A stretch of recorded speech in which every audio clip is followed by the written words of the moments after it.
Sans plus tarder, commençons. Je vais me présenter très rapidement. Donc, je m'appelle Jérémy, pour ceux qui ne me connaissent pas. Je suis un chercheur appliqué dans l'équipe de recherche en apprentissage machine ici à Mila. Sur cette diapositive, vous trouverez toutes les façons de me contacter.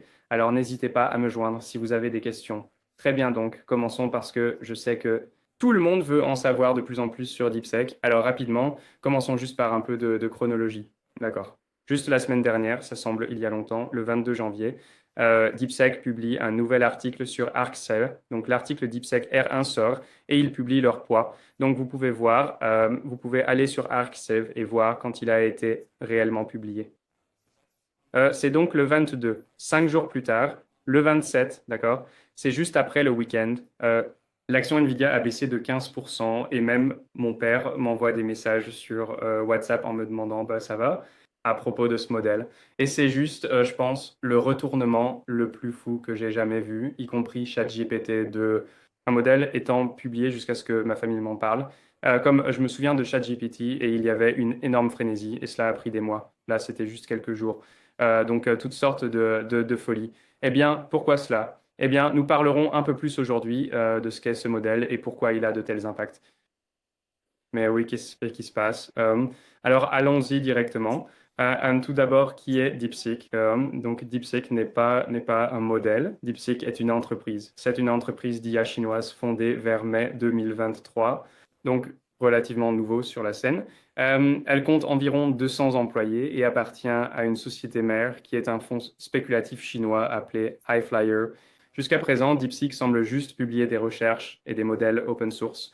Voici leur site web et ils listent une multitude de modèles différents qu'ils ont publiés. Ce n'est pas nouveau qu'ils publient des modèles, ils font cela depuis près de 2 ans maintenant. Et DeepSeek R1 est l'un de leurs derniers modèles qui vient d'être publié. Et c'est le modèle qui un peu a pris le monde d'assaut et tout le monde en parle. Et c'est sur cela que nous allons vraiment nous concentrer aujourd'hui. D'accord. Alors pourquoi ce modèle est-il si spécial?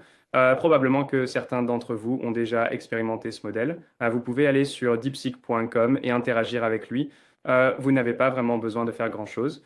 Vous commencez juste à taper et vous obtenez une réponse. Et donc ce n'est pas vraiment nouveau. Nous interagissons avec des modèles basés sur la conversation depuis la sortie de ChatGPT.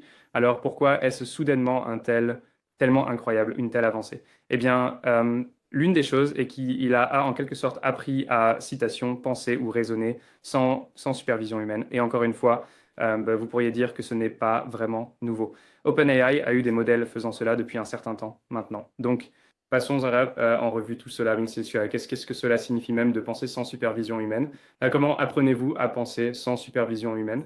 Eh bien, il s'avère que vous pouvez réellement entraîner vos modèles sur des problèmes avec uniquement des solutions vérifiables. Donc vous pouvez penser à un problème de mathématiques ou un problème de code où l'espace problématique est en quelque sorte ouvert. Il pourrait y avoir de nombreuses façons différentes de résoudre un problème, mais il y a ça seulement, c'est très facile de vérifier les solutions réelles. Donc pour ceux d'entre vous qui connaissent bien la programmation, les défis, des choses comme les problèmes de lead code sont très populaires en ligne. Il y a des tonnes et des tonnes de variantes de toutes sortes de problèmes différents où vous avez une description, vous avez des entrées, vous avez des sorties et vous devez produire une certaine forme de code à être qui sera ensuite exécuté automatiquement sur certains types de tests. Vous réussissez le test, super, vous ne réussissez pas le test, vous réessayez. Encore une fois, et donc c'est essentiellement ce qui anime ce modèle DeepSeek R1 et quelque chose de vraiment intéressant et que cela se comporte extrêmement bien à l'échelle. Vous n'avez plus besoin de collecter des données annotées par des humains. Vous pouvez vraiment commencer à le faire à grande échelle. Vous pouvez générer certains ou beaucoup de ces problèmes de manière synthétique. Donc, vous obtenez en quelque sorte cette boucle de rétroaction où ces modèles peuvent s'améliorer de plus en plus, un peu par eux-mêmes. Donc, pour continuer avec DeepSeek R1, pourquoi est-ce si spécial? Comme je l'ai un peu dit avant, vous savez, OpenAI fait déjà ce genre de choses, mais un élément vraiment important, c'est qu'ils ont d'abord publié toutes leurs méthodes et ils ont ouvert le code source de leur poids. Et pas seulement ouvert le code source de leur poids, ils ont fait cela sous licence MIT. Cela signifie que n'importe qui peut faire à peu près ce qu'il veut avec ses poids. Vous pouvez démarrer une entreprise avec eux, vous pouvez les intégrer et commencer à gagner de l'argent avec eux. Cela n'a vraiment pas d'importance. Ils sont là pour que tout le monde les utilise. Ils sont également au niveau de ces derniers modèles d'OpenAI. Donc des modèles comme 0.1, qui était l'un des premiers modèles à introduire ce concept de réflexion au moment du test ou ce calcul au moment du test. DeepSeek montre qu'ils sont très compétitifs avec ces modèles Alors, parlons un peu plus de ce qu'est cette recette de calcul à l'heure du test. Et c'est un relativement nouveau concept, principalement popularisé par OpenAI. Et ce calcul en temps de test est essentiellement l'étape intermédiaire du raisonnement à travers le problème. Donc, vous posez la chatbot une question et il prend essentiellement le temps de réfléchir à tous les différents éléments d'une réponse. Maintenant, certains d'entre vous pourraient dire que cela ressemble beaucoup à une chaîne de pensée et c'est une forme de chaîne de pensée. Nous avons vu que, par exemple, demander à un modèle de penser étape par étape à travers un problème semble aider ces modèles à résoudre des problèmes. Mais c'est un peu comme le niveau suivant de la chaîne de pensée, car ces modèles peuvent, pendant cette phase dite de réflexion, trouver des solutions relativement nouvelles ou une sorte de pivot. Et ce raisonnement ou la façon dont ils vont résoudre ces différents problèmes n'est pas guidé par une quelconque forme d'entrée humaine. Les modèles apprennent à le faire au fil du temps, grâce à l'apprentissage par renforcement. Et en pratique, la manière dont cela est fait, si l'on pense davantage d'un point de vue LLM, est que ces modèles génèrent ces codes de réflexion U, blocs ou jetons de code et insèrent essentiellement à l'intérieur tout leur raisonnement. Ce n'est qu'après qu'ils produisent une réponse bien réfléchie basée sur tout ce qui s'est passé dans ces blocs de réflexion. Alors, calcul du temps de test, de quoi s'agit-il? Eh bien, jusqu'à il n'y a pas si longtemps, leur méthode principale pour faire les choses était de calculer le temps d'entraînement, ce qui signifie essentiellement entraîner vos modèles plus longtemps sur plus de données, rendez ces modèles plus grands, faites-les passer par de plus en plus de données et vous obtiendrez de meilleures performances. Et cela fonctionnait bien pendant un certain temps, jusqu'à ce que les gens réalisent que ce n'était pas nécessairement la seule solution. Au lieu de simplement dépenser de plus en plus en informatique et en formation, vous pourriez en fait laisser les modèles, entre guillemets, réfléchir plus longtemps lors de l'inférence. Donc vous échangez un peu où vous dépensez cette puissance de calcul. Vous la dépensez soit à l'avance pour entraîner les modèles plus longtemps, soit vous la dépensez pendant que les utilisateurs font des requêtes pour permettre à ces modèles d'explorer l'espace des solutions possibles. Et OpenAI a en quelque sorte été à l'avant-garde de cette technologie et elle alimente leurs modèles phares depuis 0.1 et 0.3. En fait, ils ont publié très peu de détails sur comment certains des gains qu'ils peuvent obtenir de cela, où ils ont montré qu'en augmentant le calcul pendant l'entraînement, ils atteignent une certaine performance. Mais en augmentant le calcul pendant le test, ils peuvent obtenir une performance encore meilleure avec certains de ces modèles phares. Maintenant, certains des problèmes de l'approche d'OpenAI sont tout d'abord que personne ne savait vraiment comment cela fonctionnait à part OpenAI. C'est un peu un secret central qui était gardé. Mais aussi, il cachait en quelque sorte le raisonnement du modèle aux utilisateurs. Alors, ces balises de réflexion, les étapes de raisonnement réel, le complet, le raisonnement peut être très très long. Cela pourrait être comme des milliers de mots. Il le résumerait simplement et renverrait un bref résumé à l'utilisateur, même s'il facturerait toujours les utilisateurs pour tout ce raisonnement. Donc, ce n'est pas non plus idéal pour comprendre comment un modèle a pu arriver à une solution ou a pu échouer à en trouver une. Cette fois-ci, DeepSeek a essentiellement réussi à reproduire leur propre version de ce mécanisme. Et pour ce faire, ils ont proposé une nouvelle approche d'apprentissage par renforcement, ce qui est aussi quelque chose d'assez nouveau, car jusqu'à présent, elle n'était pas nécessairement claire si l'apprentissage par renforcement ou le réglage supervisé était la meilleure méthode pour obtenir ces modèles. Et dans cet article, ils ont montré qu'en utilisant une approche purement par apprentissage par renforcement, ils peuvent obtenir des modèles compétitifs, très compétitifs, qui fonctionnent presque à égalité et parfois même légèrement mieux que les modèles O1 de OpenAI. Donc ici, nous voyons que c'est DeepSeek R1.0. C'est l'une de leurs premières itérations de DeepSeek R1, où à mesure qu'ils l'entraînent de plus en plus longtemps, ce modèle apprend à raisonner sur ces différents problèmes. Et finalement, ici, il commence à obtenir de meilleurs scores sur IM, qui est une série de problèmes de mathématiques essentiellement difficiles. Donc, il obtient un score plus élevé qu'OpenAI dans ce contexte très spécifique. Une chose vraiment cool dans cet article que je vous encourage tous à lire est ce qu'ils décrivent comme un moment aha. Donc, comme je l'ai mentionné auparavant, ce modèle apprend en quelque sorte par lui-même à raisonner à travers les problèmes. Et alors qu'ils entraînaient ce modèle à travers ces différents problèmes, ils l'exploraient et essayaient de voir comment il se comporterait face à divers problèmes. Et à un moment donné, ils ont réalisé que le modèle commence simplement à dire des choses comme attendez, attends, il y a un moment aha que je peux signaler ici. Donc, ce n'est pas quelque chose qui a été montré dans un exemple où un humain a écrit cela. Le modèle a littéralement juste un peu inventé que sa propre version de Quelque chose de vraiment intéressant est cette figure juste ici.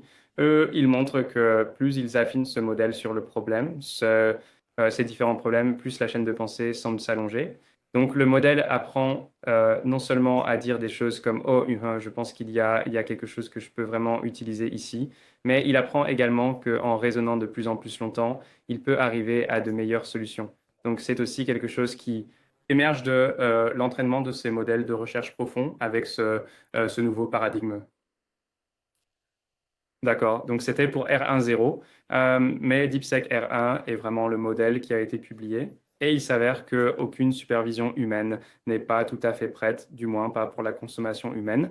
Donc il mentionne dans cet article, si vous entraînez votre modèle uniquement avec l'apprentissage par renforcement, vous obtenez de très bons résultats sur les benchmarks, mais vous n'obtenez pas un modèle qui se comporte nécessairement de la manière dont un humain voudrait qu'il se comporte, par exemple, juste pour pouvoir le lire.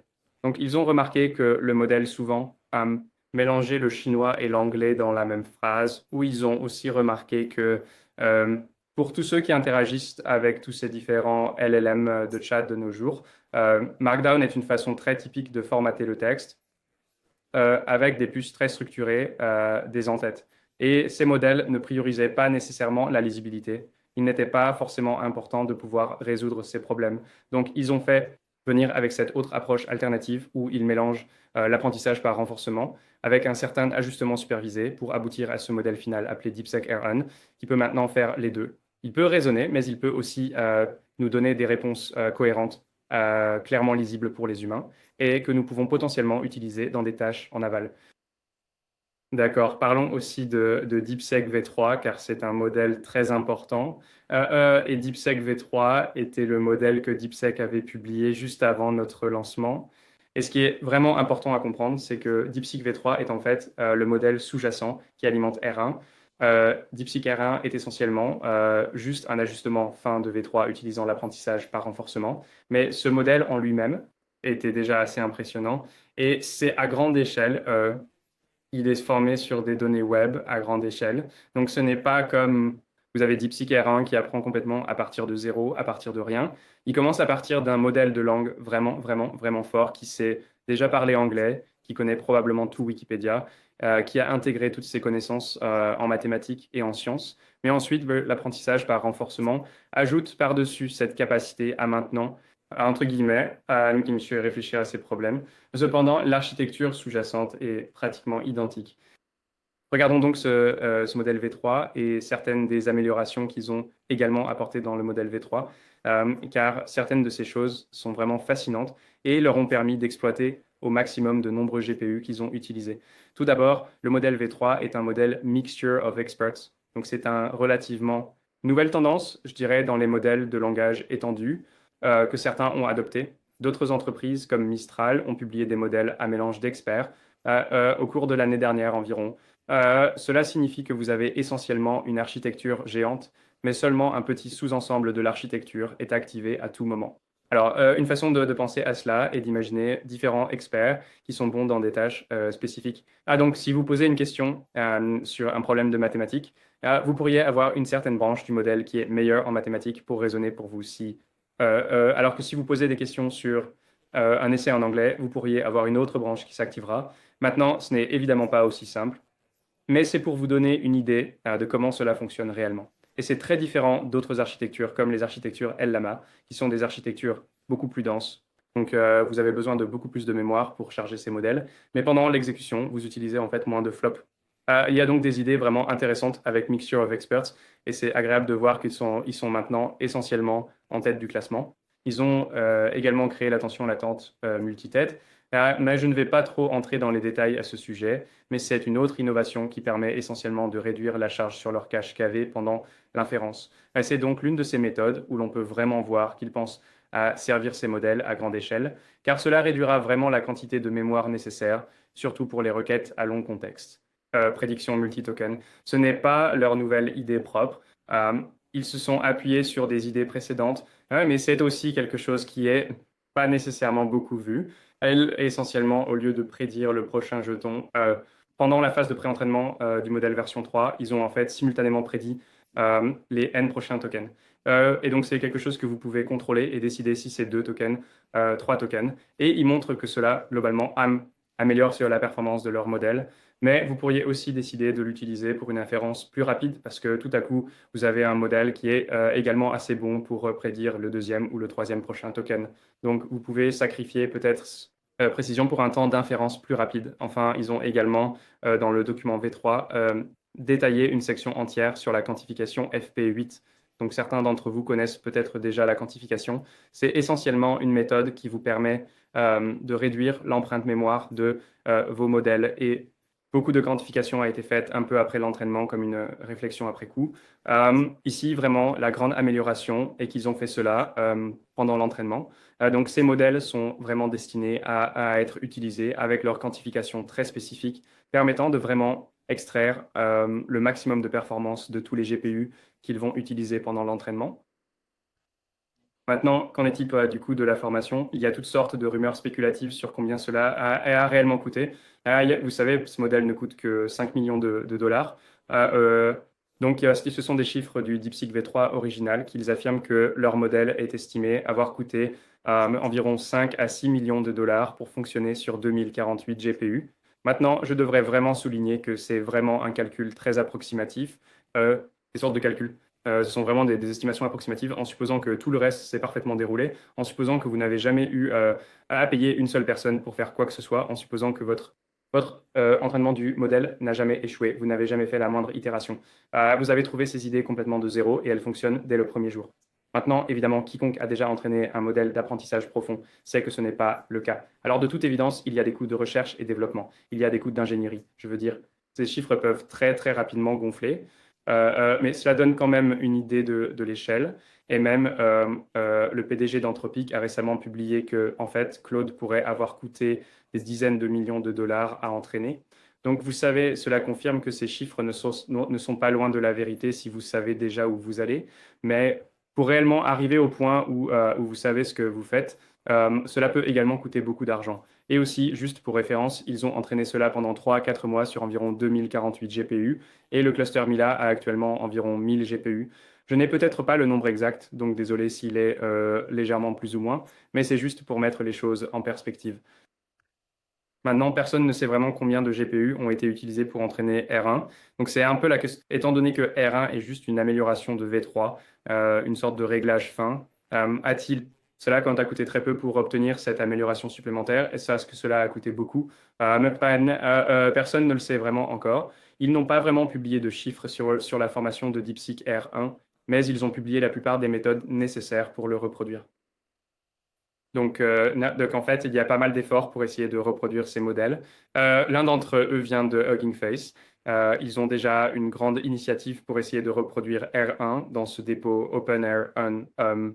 Et ils avancent très rapidement. Ils ont déjà implémenté GRPO dans la bibliothèque TRL. Donc, vous savez, les gens essaient vraiment de reproduire ces résultats de manière indépendante et auront une meilleure idée tôt ou tard du nombre de calculs réellement nécessaires pour peaufiner ces modèles. Il y a aussi d'autres équipes qui ont montré que vous pouvez utiliser exactement les mêmes idées sur des modèles beaucoup plus petits et obtenir tout de même des résultats intéressants. Donc ici, une équipe dit qu'ils ont reproduit le les capacités d'apprentissage par renforcement du papier DeepSeek sur un modèle beaucoup plus petit, des modèles à 3 milliards de paramètres, ce qui est considéré comme très petit de nos jours. Et ils commencent déjà à avoir des signes de ces moments aha dans ces tâches de réflexion. Donc il y aura aussi beaucoup d'efforts de reproduction pour des modèles beaucoup plus petits. Et ici, je fais un peu une prédiction, mais je pense qu'il est très probable que nous aurons un petit modèle, petit étant à l'échelle de dizaines de milliards de paramètres, qui sera open source et au niveau des capacités de R1 dans les 6 prochains mois. Je veux dire, maintenant que cette chose est là dehors, elle est entre les mains de essentiellement des millions de chercheurs à travers le monde qui se précipiteront pour essayer de trouver de plus en plus d'innovations et rendre les choses encore plus efficaces. Donc, en gros, OpenAI a été un peu ébranlé ici. Il y a ce petit nouveau sur le marché et il y a la domination est un peu remise en question. Je ne m'attends pas à ce qu'il juste abandonne tout simplement, n'est-ce pas? Parce que je veux dire, je pense que OpenAI est toujours une équipe très impressionnante avec un talent d'ingénierie vraiment incroyable à l'intérieur et je suspecte qu'ils auront encore plein d'autres tours dans leur manche et Vous savez, ils innovent continuellement avec de nouveaux modèles. Il faut également mentionner que DeepSeek est proche de la performance 0.1, mais OpenAI a sorti 0.3 il n'y a pas si longtemps. Donc toujours un peu en avance et ne vous attendez pas à ce qu'ils disparaissent de sitôt. Mais néanmoins, les GPU doivent toujours faire BRRR. Nous allons toujours voir beaucoup et beaucoup d'investissements. Même avant ce modèle, d'énormes sommes d'argent ont été annoncées pour investir dans des centres de données et dans l'entraînement de ces modèles. Moi, le PDG de Microsoft ici a tweeté à propos du paradoxe de Jevons, que je pense très pertinent ici aussi, où plus on rend quelque chose efficace, plus il y a d'appétit pour réellement utiliser cette chose. Donc je soupçonne qu'il y aura beaucoup plus d'augmentation de l'utilisation des GPU et la course va juste continuer. Sans parler du fait que servir ces modèles à grande échelle est aussi un énorme marché. Je veux dire, de plus en plus de gens voudront déployer leur propre version de DeepSeek et ce qui suivra. Donc, nous pouvons certainement nous attendre à ce que les GPU continuent d'être une marchandise très, très importante à l'avenir. D'accord. Alors, comment pouvez-vous utiliser DeepSeek? Il y a quelques façons différentes. La première est qu'ils ont une application officielle. Vous pouvez simplement aller sur deepseek.com, créer un email et c'est aussi simple que ça. Un peu comme quand ChatGPT est sorti pour la première fois. Bien sûr, vous savez, vous devriez vous souvenir, tout comme nous avons tous eu ces conversations lorsque ChatGPT est sorti. Faites attention à ce que vous faites avec vos données sensibles. Ce sont les mêmes règles, ce sont ces entreprises. Dans ce cas, c'est une entité étrangère. Assurez-vous d'essayer de vraiment comprendre qui obtient vos données, ce qu'ils pourraient potentiellement vouloir en faire avant de commencer à transférer des données sensibles. Il existe également toutes sortes de fournisseurs tiers et le fait que ces modèles soient de open source signifie que n'importe qui peut les déployer. Et Azure vient d'annoncer qu'ils les soutiennent déjà sur leur service cloud. Nvidia vient d'annoncer qu'ils étaient va également faciliter le déploiement de ces modèles. Il y a toutes sortes d'entreprises qui se précipitent déjà pour réduire les coûts et les fournir à grande échelle. Et bien sûr, DeepSeek a aussi leur propre une API que vous pourriez simplement utiliser et ils le font à un prix vraiment compétitif et abordable. Enfin, vous pouvez l'exécuter sur votre machine. Cela nécessite beaucoup de calculs, mais c'est faisable.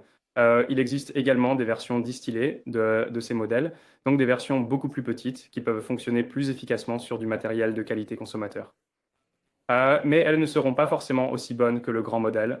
Si vous avez accès à une unité de traitement graphique HCent, vous pouvez exécuter cela avec quelques HCent. Il est possible d'exécuter ces modèles complets. Ce n'est pas quelque chose de complètement hors de portée, mais vous avez besoin d'une bonne quantité de calcul. Donc voici, c'est une bonne nouvelle pour l'open source parce que nous commençons vraiment à voir l'open source être compétitif. Ici, nous pouvons voir le classement du chatbot Arena. Donc c'est essentiellement là où les utilisateurs évaluent simplement les modèles qu'ils préfèrent. Et nous pouvons voir que DeepSeek rattrape très rapidement les modèles propriétaires. Et en fait, ce sont les deux seuls modèles. DeepSeek V3 ici, qui est un peu plus bas en classement que DeepSeek Heroine, qui est presque au niveau des derniers modèles. Et c'est assez intéressant de voir, en fait, vous savez, on pourrait penser, eh bien, qu'en est-il de Google et tout cela? Ils sont actuellement en tête ces différents lithos. Donc, ces premiers signaux sont encourageants, mais bien sûr, cela va prendre du temps avant que les gens essaient réellement ces modèles par eux-mêmes. Nouvelle tâche difficile pour essayer d'obtenir, vous savez, les impressions là dehors. Essayez de voir si ces modèles sont vraiment aussi bons qu'on le dit. Prennent-ils trop de temps pour réfléchir? Sont-ils, vous savez, sont-ils utiles? Sont-ils inutiles? Et nous verrons dans les prochaines semaines. Et une autre chose à garder à l'esprit est que ce DeepSeek R1 ne sort pas de nulle part. DeepSeek y travaille depuis pas mal de temps maintenant, et vous pouvez voir qu'ils ont simplement innové de manière constante au fil des ans. Donc tous ces modèles sont différents, les points de contrôle des modèles qu'ils ont publiés au fil du temps, et ici vous pouvez voir leur performance sur ce même classement. Et c'est vraiment, vraiment impressionnant de voir à quelle vitesse ils ont rattrapé leur retard avec leur modèle. Alors, quelle est la suite? Eh bien, DeepSeek continue certainement de travailler. Je veux dire, ils ont publié quelques jours seulement après R1 un autre modèle. Dans ce cas, c'était Janus Pro, qui est un modèle vision langage. Donc, ils travaillent certainement d'arrache-pied et on peut s'attendre à voir beaucoup plus de leur part. Mais il y a certainement beaucoup d'autres opportunités. Les modèles basés sur la discussion sont vraiment bons, mais il y a un appétit croissant pour les agents.